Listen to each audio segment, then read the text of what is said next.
Hello everyone. पिछले video में हमने एक टॉपिक देखा था कनेक्टिविटी डिवाइसेस। उसी कनेक्टिविटी डिवाइस में हमने 4 कनेक्टिविटी डिवाइस पढ़े थे। अब जो बाकी के 3 कनेक्टिविटी डिवाइसेस बाकी हैं वो हम आज की वीडियो में देखने वाले हैं। तो सबसे पहले आज का जो कनेक्टिविटी डिवाइस है वो है ब्रिज।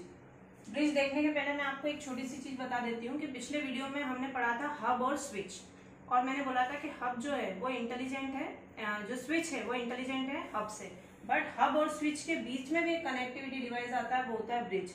मतलब जो ब्रिज है वो हब से तो ज्यादा इंटेलिजेंट है बट स्विच से इंटेलिजेंट नहीं है। हब में मैंने क्या बताया था, हब का कॉन्सेप्ट ये था कि अगर मान लो ए सिस्टम ने डेटा भेजा है डी सिस्टम के लिए, तब उस कंडीशन में वो क्या करता है, सी सिस्टम, बी सिस्टम, ई सिस्टम सभी में वो डेटा ब्रॉडकास्ट कर देता था, ठीक है ना। लेकिन ब्रिज ऐसा नहीं करता है। ब्रिज हब से थोड़ा ज्यादा इंटेलिजेंट है। वो क्या करता है, 2 लोकल एरिया नेटवर्क को कनेक्ट करता है। लैन का फुल फॉर्म है लोकल एरिया नेटवर्क। ये टॉपिक हम अपने नेक्स्ट वीडियोस में देखेंगे, बट यहाँ पे आया है तो मैं आपको शॉर्ट में बता देती हूँ। नेटवर्क के डिफरेंट टाइप्स होते हैं। जहाँ पे शॉर्ट डिस्टेंस कवर करना है वहाँ पे लोकल एरिया नेटवर्क का यूज होता है। उससे बड़े बड़े एरियाज के लिए फिर हम डिफरेंट नेटवर्क्स का यूज करते हैं। तो 2 लोकल एरिया नेटवर्क को कनेक्ट करने के लिए ब्रिज का यूज किया जाता है। ब्रिज इंटेलिजेंट होता है हब से। कैसे? हब डेटा को ब्रॉडकास्ट कर रहा है, बट ब्रिज के पास क्या होता है, थोड़ी मेमोरी भी होती है, और ब्रिज के पास एक टेबल होती है जिसे हम ब्रिज टेबल बोलते हैं।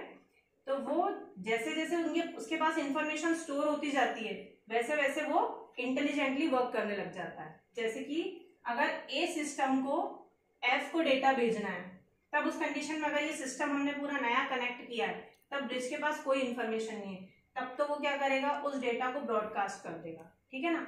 लेकिन बाकी सारे जो सिस्टम है उस डेटा को रिजेक्ट कर देंगे, बट एफ वाला जो है उस डेटा को एक्सेप्ट कर लेगा और वहां से एक एक्नॉलेजमेंट भेजेगा ब्रिज के पास, जिससे ब्रिज के पास इंफॉर्मेशन स्टोर हो जाएगी कि अच्छा जो एफ नंबर का पोर्ट है या एफ नंबर का जो सिस्टम है वो मेरे पोर्ट नंबर 2 में आता है। तब वो पोर्ट नंबर 2 के सामने इंफॉर्मेशन स्टोर हो जाएगी कि पोर्ट नंबर 2 में एफ नंबर का सिस्टम आता है।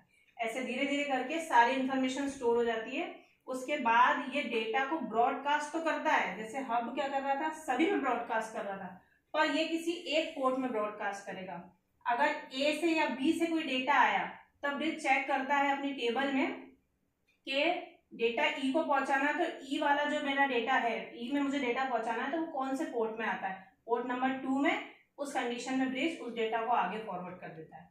पर अगर वो ई वाला सिस्टम पोर्ट नंबर 2 में नहीं आ रहा है, मान लीजिए पोर्ट 1 में ही आ रहा है, तब वो डेटा को आगे फॉरवर्ड नहीं करता है, क्योंकि बी अपने डेटा को सी पे तो डायरेक्टली पहुंचा सकता है, ठीक है। तो ये भी डेटा को ब्रॉडकास्ट तो करता है, बहुत ज्यादा इंटेलिजेंट नहीं है ये, ठीक है ना। डेटा तो जा तो सभी के पास रहा है, लेकिन पोर्ट में डिवाइडेड है, मतलब 2 सेगमेंट्स में डिवाइडेड है। उस कंडीशन में किसी एक साइड ही डेटा ब्रॉडकास्ट होता है, दोनों साइड डेटा ब्रॉडकास्ट नहीं होता है, ठीक है ना। तो ये ब्रिज का कॉन्सेप्ट था, आई होप आपको समझ में आया होगा।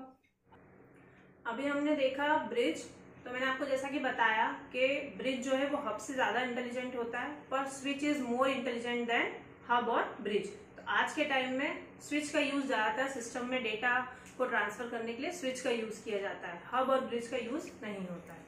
अब नेक्स्ट जो हमारा कनेक्टिविटी डिवाइस है वो है राउटर। राउटर को हम समझने के लिए इसके नाम से समझ सकते हैं कि राउटर वर्ड जो है वो कहाँ से आया, रूट।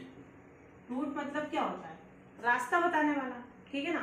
तो यहाँ पे राउटर क्या करेगा, एज अ पोस्टमैन वर्क करेगा। जैसे पोस्टमैन का काम क्या होता है, चिट्ठी को पहुंचाना, ठीक है ना, बोल सकते हैं लेटर को पहुंचाना।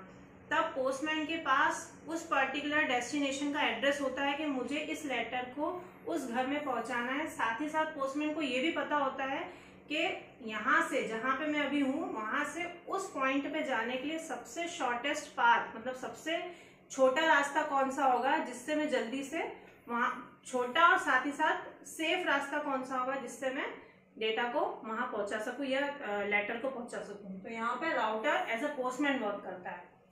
राउटर की डेफिनेशन अगर हमको लिखना है तो हम क्या लिख सकते हैं, it is a hardware networking device that receive data packets from the server and forward one router to another router and finally the data packet is delivered to the destination point.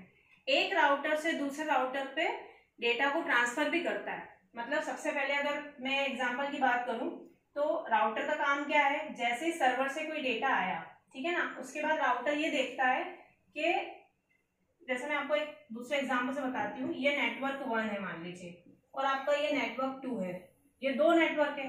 अब एक network 1 से अगर कोई data आया उसे पहुंचाना है network 2 पे, तब राउटर क्या करेगा, इन दोनों के बीच में एक राउटर नहीं होता है, दो नेटवर्क के बीच में कई सारे राउटर्स हो सकते हैं, ठीक है। अब मान लीजिए ये जो डेटा पैकेट से राउटर 1 के पास गया, अब ये देखेगा कि इसके लिए सबसे सुटेबल पाथ कौन सा है, ठीक है ना। मान लीजिए ये वाला रूट सबसे सुटेबल है, तब वो इस रूट से डेटा पैकेट को फॉरवर्ड करेगा। मान लीजिए ये वाला रूट सबसे सुटेबल है, तो इस रूट से डेटा पैकेट को फॉरवर्ड करेगा। तो data packet one router to another router data travel कर सकता है और फाइनली जिस पॉइंट पे डेटा को जाना है वहां पे डेटा को फॉरवर्ड करता है। डायरेक्टली राउटर से सिस्टम कनेक्टेड नहीं होते, सिस्टम कनेक्टेड होते हैं स्विच से। मैंने आपको स्विच के कॉन्सेप्ट में बताई थी एक चीज कि स्विच सबसे ज्यादा इंटेलिजेंट होता है, इसलिए सारे डिवाइसेस को कनेक्ट करने के लिए हम स्विच का यूज करते हैं। स्विच इंटेलिजेंटली वर्क करता है, उसे ये पता होता है कि कौन सा वाला पॉइंट जो है इसका पोर्ट नंबर क्या है और इसका एड्रेस क्या है। तब जब डेटा वहां से आता है तब स्विच को ये पता होता है कि मुझे इस वाले को ही डेटा फॉरवर्ड करना है, तो ऐसा नहीं होता है कि वो बाकी सबको भी डेटा फॉरवर्ड कर देता है। इसीलिए सिस्टम्स को कनेक्ट करने के लिए स्विच का यूज करते हैं। तो राउटर में आपको समझ में आया कि डेटा पैकेट को one router to another router forward करता है, ठीक है। राउटर क्या करता है, डेटा पैकेट्स को फॉरवर्डिंग करता है डेटा पैकेट्स की, और उस पर्टिकुलर डेस्टिनेशन पॉइंट पे पहुंचाता है जहां पर उस डेटा को जाना है, ठीक है। तो मैंने अभी आपको राउटर बताया, हमारे घरों में भी हम वायरलेस राउटर का यूज करते हैं नेटवर्क को एक्सेस करने के लिए।